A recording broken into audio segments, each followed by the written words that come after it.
Hello everyone, स्वागत है आपका अपने YouTube channel AC study classes में।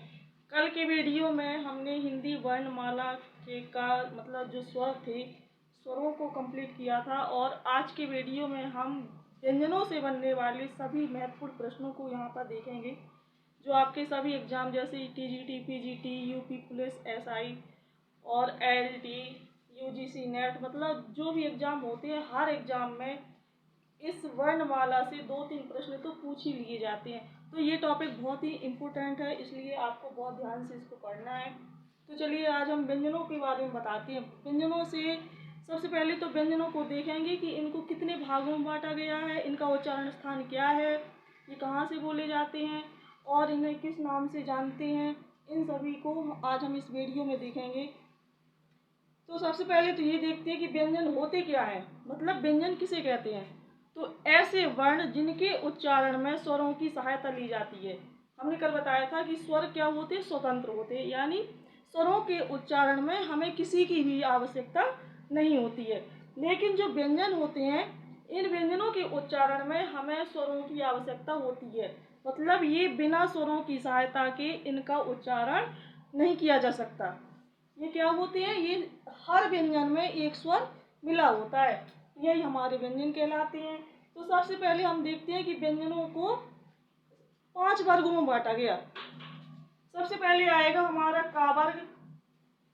का वर्ग, का वर्ग में कौन कौन से व्यंजन आते हैं? का, खा, गा, घा और इंजा। अब आएगा हमारा चा वर्ग। चा वर्ग, इसमें आएगा चा, छा, जा, झा और या। फिर आता है हमारा ता वर्ग। ता वर्ग में आएगा टा, था, दा, धा और आ। फिर आता है ता वर्ग।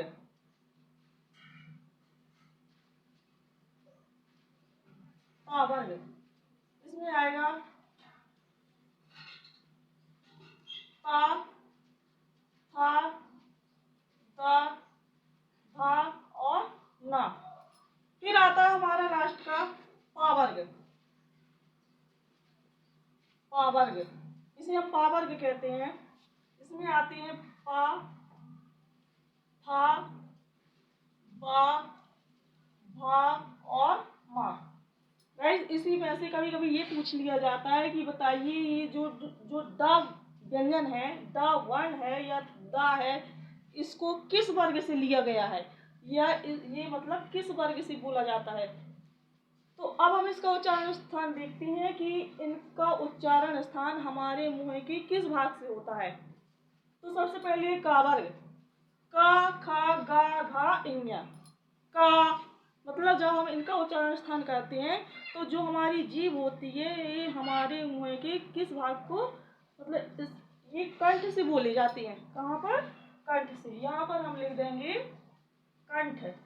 इनका उच्चारण स्थान क्या है? कंठ। अब है चा वर्ग। चा, छा, जा, झा, या।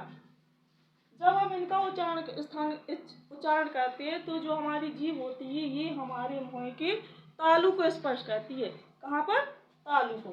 तो इनका उच्चारण स्थान क्या हो जाएगा? तालव्य, यानी कि तालव्य, तालु। अब आएगा हमारा टा वर्ग। टा, ठा, डा, ढा और। इनका उच्चारण स्थान होता है मूर्धा। ये मूर्धन होते हैं। क्या होता है? मूर्धा होता है ये। अगला आएगा हमारा ता वर्ग। ता, था। देखते हैं कि जब हम इनको बोलते हैं तो हमारी जो जीभ होती है, ये हमारे मुंह के दांतों को स्पर्श करती है। किसको? दांतों को। तो इनका उच्चारण स्थान क्या हो जाएगा? दंत। दंत हो जाएगा। अगला है हमारा पा वर्ग। तो इसको तो बोलने से पता चल ही जाएगा कि जैसे ही हम इनको बोलते हैं तो हमारे जो होंठ होते हैं, ये आपस में एक दूसरे का क्या करते हैं? स्पर्श करते हैं। तो इनका उच्चारण स्थान क्या हो जाएगा? ओष्ठ है। ये इनका उच्चारण स्थान था। अब देखना है कि अब इसमें जो माँ के बाद क्या आता है, या, रा, ला और वा, ये चारों हमारी क्या कहलाती हैं? अंतस्थ व्यंजन। क्या कहलाती हैं? अंतस्थ।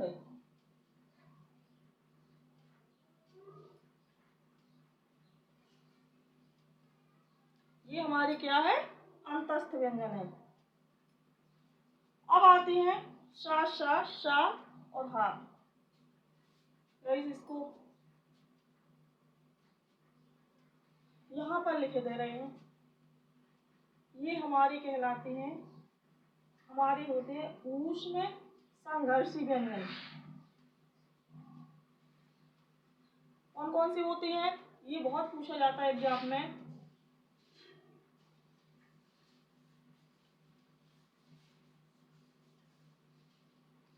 शा, शा, सा और हा। ये हमारी क्या कहलाती हैं? ये ऊष्म संघर्षी व्यंजन कहलाती हैं। तो ये हमारे व्यंजन थे। अभी इनको और भी डिटेल से पढ़ाएंगे हम इसमें।